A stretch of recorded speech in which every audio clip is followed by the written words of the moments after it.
It has been 5 years since the Carolina Hurricanes ended their playoff drought. We will be diving into where that 2018-2019 playoff roster is in this episode of Locked On Hurricanes. You're Locked On Hurricanes, your daily podcast on the Carolina Hurricanes, part of the Locked On Podcast Network. Your team every day.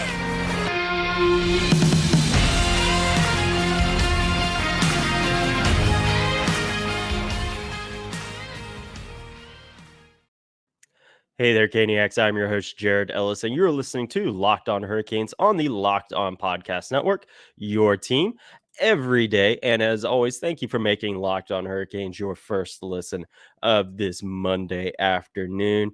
Andrew and I, we had a very, very fun conversation diving into the 2018-2019 playoff roster because, like I said, this is 5 years now, this coming season will be 5 years that they ended that playoff drought. So we looked at every player on that playoff roster and where they are now, whether they're still with the Hurricanes, somewhere else, or retired altogether. We had a lot of fun doing this. We'll be covering this over multiple episodes. So if you don't hear your favorite player in this first one, it will likely be either in part 2 or 3. So without further ado, here's where the 2018-2019 Carolina Hurricanes are now. So it has been 5 years since the 2018-2019 Carolina Hurricanes made the return to the playoffs. And it's crazy to think about where this team is now as opposed to where they were then. And we're going to obviously look, through, the entirety of that roster from 2018, 2019. We are going to use the playoff roster just because that was a little bit easier for us, of course. But I was doing a little bit of, when we were researching for this, I looked at the current roster and there's 7 guys remaining. 8 if you count Natchez, but he came up for a few games and went back down. So he's kind of in that bubble. But yeah, there's like hardly anyone remaining from there. Sebastian Aho, Jordan Martinook, Jordan Staal, Andrei Svechnikov, Teuvo Teravainen, Brett Pesce, and Jacob Slavin. That's all that remains. Yeah, it's kind of a crazy reminder of just how fast things change in the realm of professional sports. So many guys that played key roles in that team have moved on via free agency, via trades, via being replaced by young guys who came up, guys like Martin Natchez and Seth Jarvis. So yeah, it's that you've still got that little core, that Aho, Slavin, Staal, Teravainen, and Pesce for now. Svechnikov. But yeah, no, it is wild to see the way things change.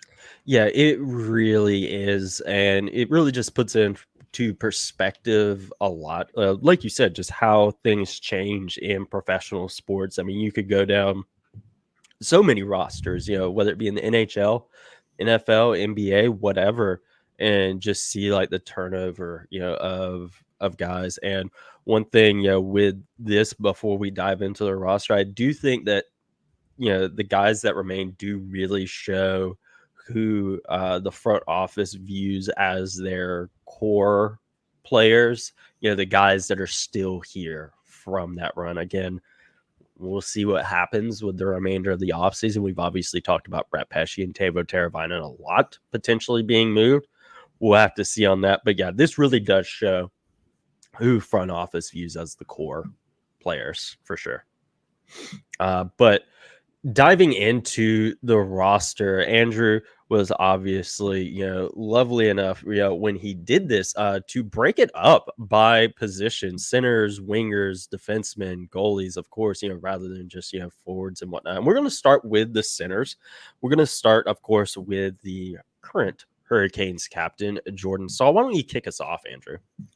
Yeah, so the interesting thing I think that, and we'll get to this with talking about a couple of the other centers that stepped up too, that I think a lot of people forget that about that season is Jordan Stahl in like the middle and part of the second half, even a big part of their stretch run to make the playoffs that year was out with some pretty severe concussion issues, which honestly makes it even more impressive that the Hurricanes made the charge that they did in the second half of the season to make the playoffs with Jordan Stahl out so long, their top two-way center. Because remember at that time, the Hurricanes didn't have the depth that they do now. There was no Vincent Trocheck. There was no Jesperi Kotkaniemi. Jordan Stahl was the number 2 center on that team. Mm-hmm. But, he ends up coming back late in the regular season, is there for the playoffs. Finally, at long last, after that draft day trade in 2012, about 7 years later, finally gets to go to the playoffs with the Hurricanes. Scores a couple huge goals, scored the game-tying goal in the third period in Game 7 against Washington, a goal that, set up a moment that we will talk about a little later. Scored the overtime winner in Game 1 against the Islanders, the second-round series the Hurricanes ended up sweeping to go to the Eastern Conference Final. 5 years later, he is still with the Canes. He became the captain the following season when Justin Williams didn't immediately resign. He just signed a new 4-year deal that is pretty much going to ensure that he retires a Hurricane. Yeah, Jordan Stahl, what more can you say, about him? He's given it all for this franchise, over, his career here. You mentioned that game-tying goal against Game 7 against Washington. I can't really see it, but I have the Fanatics little commemorative picture thing from when they eliminated the Capitals in that series. I have that, behind me above the TV. And, that was crazy to think about, and just where he's gone. And, not this playoff, but then in that COVID shortened one when they played Nashville in the first round. He's no stranger to overtime winning goals. I remember That's being right, in the yeah. building for that double Forgot about OT that. one against Nashville. And, Yeah. He had to wait those 7 years to finally get to the playoffs with the Hurricanes, and he's made the most of it every single chance he's gotten with the Hurricanes. We talk about it all the time of how he heats up in the end of the regular season into the playoffs and really just gives it his all. And like you said, this new 4-year extension that he just signed pretty much ensures that he's going to retire a Carolina Hurricane. He's a future Carolina Hurricanes Hall of Famer. Whether or not his number gets retired straight up, we'll see. I think he probably stands a better chance at it than his brother Eric, but we will just have to wait and see on that. But for sure, no doubt, a Hurricanes Hall of Famer as soon as he can get in. Pretty much, I think that's a guarantee there. But moving on, to Sebastian Aho. This was his first year as the Hurricanes' number 1 center, his first year as a full-time center. Rod Brind'amour obviously moved him over to center from the wing, and it has panned out great for him. He was good beforehand, but the way he has blossomed into becoming a top center in the league is absolutely fantastic. He had a career high 53 assists and 83 points this year. And like I said, he has kept growing as number 1 center. And obviously, we've talked about it at length. He's just signed that 8-year extension. And like I said at the start of the episode, when you look at the remaining guys, he's one of those guys. They clearly view him as a core player. That's pretty obvious. Of course, he's their face of the franchise. And yeah, he has continued to grow and grow and grow and get better and better every year. And he is. What more can we say about him?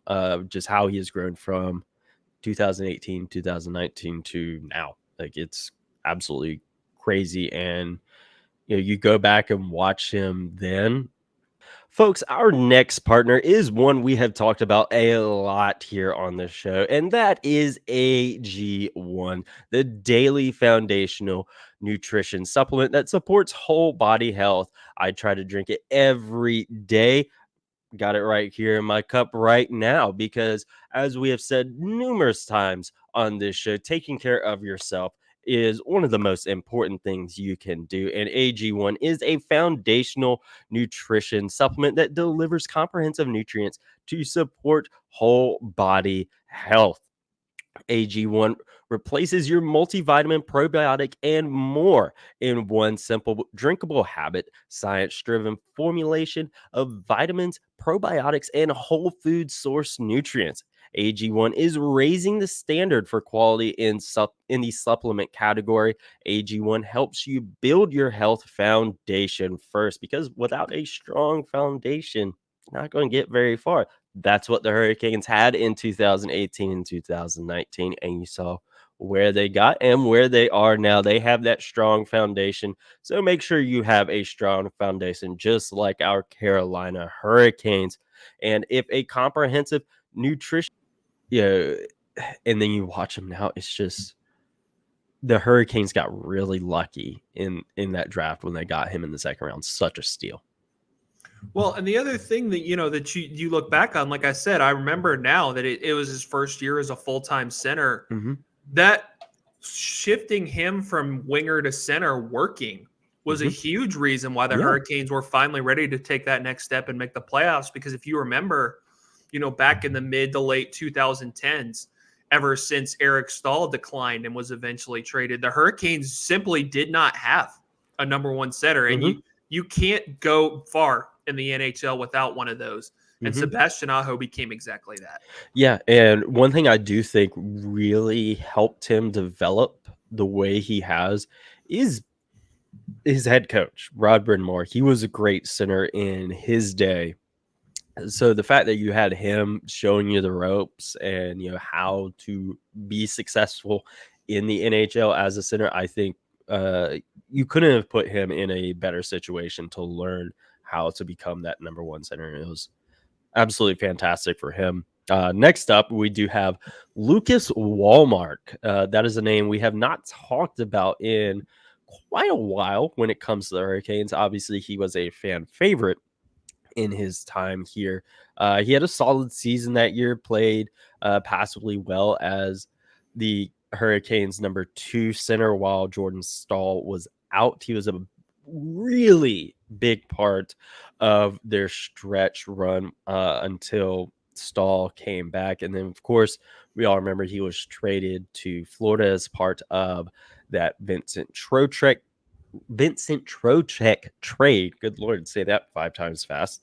And he wasn't qualified, ended up signing with Chicago, traded back to Florida in 2020, 2021, and he is currently back in Sweden playing. Yeah, I think the thing that you do definitely have to remember with Lucas Wallmark, he wasn't a big time flashy scorer, but I remember at the start of that season too, especially, Rod Brind'amour sheltered Andrei Svechnikov as a rookie. He played a lot with Svechnikov that first year, where that third line kind of was Svechnikov, Wallmark, and Martinook. But yeah, when Jordan Stahl was hurt down the stretch, offensively, the Teravainen, Aho, Niederreiter line was pretty much carrying the Hurricanes. But Wallmark stepped up, played as that number 2 center on that second line next to Justin Williams, provided some of the two-way play that was missing with Jordan Stahl out for a lot of that stretch run. I'm not sure the Hurricanes win enough games that they needed to charge back and make the playoffs that year if Wallmark isn't able to step up and play passably well in the absence of Jordan Stahl. He doesn't end up having a very long NHL career, but he's a mid-round pick. You get a couple solid seasons out of him. I think he was a fine Hurricane and a very underrated part of that run to make the playoffs in 2019. Yeah, he really was. And like I said, he's a fan favorite, in his time here. And I know there have been some folks that have talked about, oh yeah, maybe they should try to bring him back. At this point, no, I don't think Nah. that would work.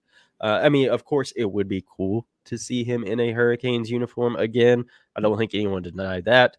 But yeah, it's just not the move. And we'll see, if he ends up back in the NHL, in whenever it may be. But that's just something that he will have to figure out. Next up, we do have Patrick Brown. He was called up, played 8 playoff games. He moved on to the Flyers for 2 years. Played in Vegas last year, and now he is currently with the Boston Bruins. What do you remember about Patrick Brown, Andrew? I mean, not a ton in terms of at the NHL level. Yeah. He just kind of came up a few times, bounced around. Could give you some solid bottom 6, fourth line minutes in a pinch if you needed. Longtime member of the organization, though. He won the Calder Cup with the Wolves, I believe. Or no. He did not. He was not With still with them at the time. Yeah, he won the Calder Cup with the Checkers. That's right. Longtime member of the Hurricanes organization. I believe he got a ring with Vegas this last year, so that's cool.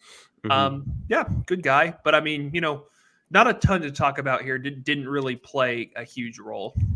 Yeah, that's going to be the case with these next few guys. So it'd be a bit of a rapid fire. So start us off on this rapid fire one, Andrew. Yeah, you got Alexi Sorella. Played 1 game in the playoffs. He was a Finnish prospect the Hurricanes got from the Rangers as part of the Eric Stahl trade.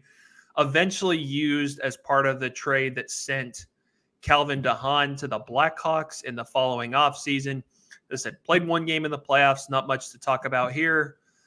Clark Bishop sparingly played call-up fourth liner. Played a little bit. As I said, went to Ottawa for 2 seasons after 2019-20 when he was still with the Hurricanes. He's currently in Calgary's system. And I will let you take this last one because it was another fan favorite. Yes, absolute fan favorite. And that was Gregory McKegg, bottom 6 forward, absolute fan favorite. And if you were on Twitter at the time, folks absolutely loved him. And he scored a few playoff goals. He ended up going to the Rangers and the Bruins, then back to the Rangers, and now he's currently in the Edmonton system. Wasn't he part of the Julien Gauthier trade, or how did he end up in New York? I do not remember. He might. I think he just signed there as a free agent. Okay, yeah, I couldn't remember if he was part of that trade because I know they went at the same time or roughly the same time. I couldn't remember if he was part of that trade or not. But yeah, total fan favorite. Folks loved him, and obviously wishing him the best. What memories do you have with Greg McKegg? I remember. I think it was the game 4 against the Islanders because I remember that was a fun night for me. That was like that playoff run was cool for me because it was my last semester at NC State. So when I actually graduated during the Eastern Conference Final, but I remember the day of game 4, me and a bunch of my friends had gone down. We'd rented a house at the Outer Banks. So we were watching that game that night. And I think it was either the third or the Hurricanes had just scored to go up 3-1, I think. And then there was a puck just sitting there in the crease. And Greg McKegg just kind of swooped in and knocked it in and made it 4-1. Really started to put the game away. And that was when it was okay, the sweep is happening. We're going to the Eastern Conference Final. So that was pretty cool. Yeah, that was really, really cool. And now moving over to the wingers, we're going to start off with the guy we have talked about a lot this offseason. That is Teuvo Teravainen. This was his best season as a Hurricane. He ended up running into some injury issues, of course, in 2021, and he has declined a little bit over the past couple years, but he, of course, is still been very, very good for the Hurricanes. Absolutely phenomenal playmaker. We talk about that all the time. Great two-way winger. And, of course, he is entering his last year of his contract. And like I said, we've talked about him a lot in potential trade packages of him getting moved, whether it be for Elias Lindholm, Erik Karlsson, whatever it may be. We have talked about that a lot. And yeah, he has really been arguably part of that core. Maybe not one that is untouchable, not an untouchable member of the core like Sebastian Aho, I Jacob think he's Slavin, or Andrei Svechnikov, but I would definitely still say, he is definitely part of it. Well, I think he was certainly like a solid part of that core coming out of that season and for a couple years. I think over the last year or two, he's kind of phased out of that core a little bit, just as his play's fallen off a little bit, his production, some injuries have crept in. But I mean, that season, he was one of the Hurricanes' best players. I mean, that was his best season with the Hurricanes. Again, we talk about the Hurricanes did not have the scoring depth that they do today in that season. I mean, you didn't know, no Martin Necas other than I think the 8 games or 9 games that you can play without burning in your ELC at the start of the year. I get Jordan Staal as your second line center. Andrei Svechnikov was a rookie, produced but played a little bit sheltered. I mean, that Teravainen and Aho pairing on the top line with some rotating wingers, the most successful of which we will talk about in this group, carried the Hurricanes offensively that season, especially in the regular season, especially down the stretch as they were pushing to make it into the playoffs. So no, I mean, a massive, massive part of this team that, the Hurricanes do not start this new era of being a consistent playoff team without Teuvo Teravainen.